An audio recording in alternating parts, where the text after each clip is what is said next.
बिस्मिल्लाहिर्रहमानिर्रहीम। अस्सलाम वालेकुम वरहमतुल्लाहि वबरकातुहू। मोहतरम नाजरीन, दारुल तफ़ा सफ़ा नंबर 49 जल्द नंबर 3 में दर्ज है कि हामला औरत के साथ कितने अरसे तक हम बिस्तरी करनी चाहिए, यानी हमल ठहर जाने की सूरत में मर्द अपनी बीवी के साथ कितने माह तक हम बिस्तरी कर सकता है, और हामला औरत के साथ हम बिस्तरी करने से बच्चे को क्या नुकसानात होंगे और हामला औरत पर क्या असर पड़ता है, और इसके साथ ही हामला औरत के साथ हम बिस्तरी करने के फ़ायदे क्या हैं, और हामला औरत के साथ हम बिस्तरी करने से मर्द को क्या फ़ायदा होता है और क्या नुकसान होता है, ये सब कुछ जानेंगे आज की इस वीडियो में। लिहाजा आप लोगों से रिक्वेस्ट है, वीडियो को आखिर तक ज़रूर देखिएगा। हदीस मुबारक और कुरान पाक की रोशनी में आज की मालूमाती वीडियो बनाने का मकसद ये है कि तमाम मुसलमानों को ये पता और मालूम होना चाहिए कि शरीयत मुहम्मदिया सल्लल्लाहु अलैहि वसल्लम के मुताबिक हामला औरत के साथ हम बिस्तरी कब तक कर सकते हैं। मोहतरम नाजरीन, याद रहे कि अपनी बीवी के साथ हम बिस्तरी करना सुन्नत अमल है, और सुन्नत अमल जिसने एक अदा किया गोया उसने 10 नेकी हासिल की।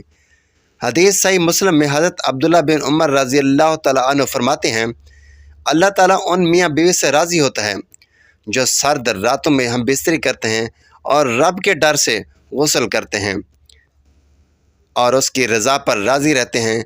इस वक्त अल्लाह ताला फ़रिश्तों से फरमाता है, फ़रिश्तों तुम उनके सब का गुनाह माफ़ कर दो, क्योंकि उसने मेरी रज़ा के लिए ठंडे पानी में गुस्ल किया है, इसलिए मैं उन पर राज़ी हो गया हूँ।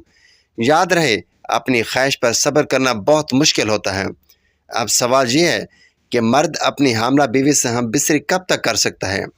2 महीने, 4 महीने, 6 महीने, आखिर कब तक वो हम बिस्तरी कर सकता है और कब उसको मना है?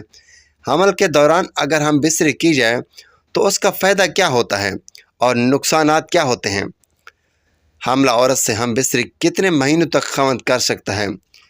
तो जवाब बड़ी तवज्जो के साथ सुनिएगा। पहले तो ये बात समझना होगी कि किन सूरतों में इस्लाम के अंदर हम बिस्तरी करना मना है। पहली चीज़ है हैज़ के दिन।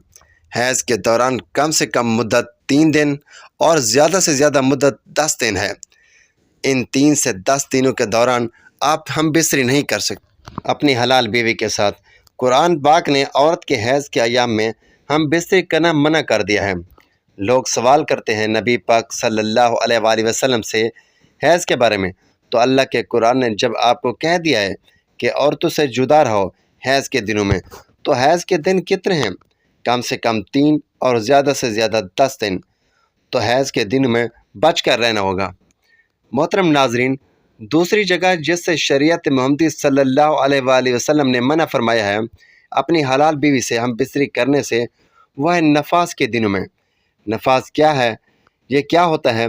जब बच्चे की पैदाइश होती है उसके बाद औरत को खून आता रहता है, नजासत आती रहती है, तो जब तक नजासत बंद ना हो जाए, जब बच्चा पैदा हो जाए, उसकी मुद्दत नजासत बहने की क्या है? ज़्यादा से ज़्यादा उसके 40 दिन होते हैं और कम अज़ कम इसके कोई मुद्दत नहीं है। वो 8 दिन के बाद भी बंद हो सकता है, 10 दिन किसी भी वक्त बंद हो सकता है। तो इन दिनों में भी बीवी से हम बिस्तरी करना मना है। अब मकाम के एतबार से औरत से पीछे की शर्मगाह या पखाना के अंदर दखूल करना, यहाँ से हम बिस्तरी अल्लाह के कुरान पाक ने मना कर दिया है।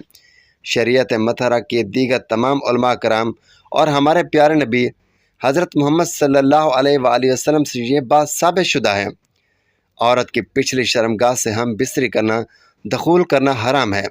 ये बहुत बड़ी अल्लाह की नाराज़गी वाला अमल है, लिहाजा इससे बचना होगा। अल्लाह ताला ने कुरान पाक में फ़रमाया है, तुम्हारी बीवियाँ तुम्हारी खेती हैं, तुम जहाँ से चाहो आओ, लेकिन कहाँ आओ? हर्फ के अंदर यानी खेती के अंदर। खेती वो होती है जिसके अंदर बीज डाला जाता है तो बीज उगता है। गालबन इम्कान यही होता है, कोई बीमारी लग जाए, कोई और मसला बन जाए तो वो अलग बात है, लेकिन गालबन गुमान क्या होता है कि वहाँ से खेत उगता है, जिस खेती के अंदर बीज डाला जाता है, और बीज की जगह हर्फ जिसको कहा जाता है वह बीवी की आगे की शर्मगाह है, पीछे की नहीं। वह पखाना है, पखाने की जगह है, नजासत है, इससे बचना होगा। अब आते हैं कि आज का जो सवाल है کہ کب تک حاملہ بیوی کے ساتھ ہم بستری کر سکتے ہیں؟ تو جواب بڑا واضح ہے۔ شریعت مطہرہ اسلام کے تمام ماخذ قرآن و حدیث اس بات کی اجازت دیتے ہیں کہ بیوی کے ساتھ جب چاہو ہم بستری کر سکتی ہو، چاہے اگلے دن بچہ ہی پیدا ہونے والا ہو، لیکن اپنی بیوی کی صحت کو مد نظر رکھتے ہوئے اور ڈاکٹر کے مشورہ کرنے کے بعد، اور آپ کے ہم بستری کرنے سے بچے کو کوئی تکلیف بھی ہو سکتی ہے، بچے کو کسی قسم کا نقص بھی پیدا ہو سکتا ہے، کوئی بھی پریشانی لاحق ہو سکتی ہے، تو پھر آپ کو صبر کرنا ہوگا۔ اور اگر اس طرح کا کوئی خدشہ نہیں ہے، کوئی امکان نہیں ہے، تو آپ کو اجازت ہے جب چاہیں، جس وقت چاہیں، آپ کی بیوی کے لیے آسانی ہو، اس کو تکلیف نہ ہو، بیوی کو بھی تکلیف نہ ہو، بچے کو بھی تکلیف نہ ہو۔ صرف یہ چیزیں آپ نے سامنے رکھنی ہے کہ باقی سب لوگوں کی باتیں اپنی اپنی جگہ پر، ان کو نہیں دیکھنا۔ صرف شریعت مطہرہ آپ کو اس حوالے سے آزاد چھوڑ رہے ہیں۔ صرف آپ نے ڈاکٹر کی رائے کا احترام کرنا ہے۔ لیڈی ڈاکٹر جو مسترد مسلمان ڈاکٹر ہونا ضروری ہے۔ حاملہ بیوی کے ساتھ ہم بستری کرنے کے فوائد کیا ہیں؟ ان کی رائے ہے، لیکن رائے انتہائی مستند کتاب کے اندر لکھی ہوئی ہے۔ بہت بڑی کتاب، دارالافتاء کا حصہ یہ کتاب ہے، بڑی معتبر کتاب ہے، جس کے صفحہ نمبر 49 جلد نمبر 3 پر یہ بات موجود ہے کہ اگر حاملہ بیوی سے ہم بستری کی جائے تو بچے کی قوت سماعت کے اندر اضافہ ہوتا ہے، بچے کی سماعت مضبوط ہوتی ہے، بچے کی بینائی تیز ہوتی ہے، بچے کے بال تیزی سے بڑھتے ہیں۔ یہ فائدہ ہے اس عمل کا۔ اگر اس کو اس سوچ کے ساتھ، اس یقین کے ساتھ کیا جائے تو انشاءاللہ یہ فائدہ حاصل ہوگا۔ اور ظاہر سی بات ہے کہ انسان کی خواہش تو ہر ایک کی ہوتی ہے، خواہش تو پوری کرنی ہے، لیکن سب سے خطرناک بات یہ ہے کہ ڈاکٹروں کی ایک ریسرچ کے مطابق اپنی 2 ماہ کی حاملہ بیوی سے ہم بستری کرنے سے بیوی کے پیٹ میں پانی کی مقدار بڑھ جاتی ہے۔ 4 ماہ کی حاملہ بیوی سے ہم بستری کرنے سے بچے کا دماغ تیز ہوتا ہے۔ 6 ماہ کی حاملہ بیوی سے ہم بستری کرنے سے پیدا ہونے والے بچے کے گردوں پر برا اثر پڑتا ہے۔ 8 ماہ کی حاملہ بیوی سے ہم بستری کرنے سے پیدا ہونے والے بچے کی بینائی پر برا اثر پڑتا ہے، اور بچے کی پیدائش کے چند دن پہلے ہم بستری کرنے سے بچے اور ماں کے مرنے کا خدشہ ہوتا ہے۔ لہٰذا آپ لوگوں کو چاہیے کہ حمل کے آخری دنوں میں ہم بستری کرنے سے گریز کریں، تاکہ ماں اور بچے کی صحت پر کسی قسم کا برا اثر نہ پڑے۔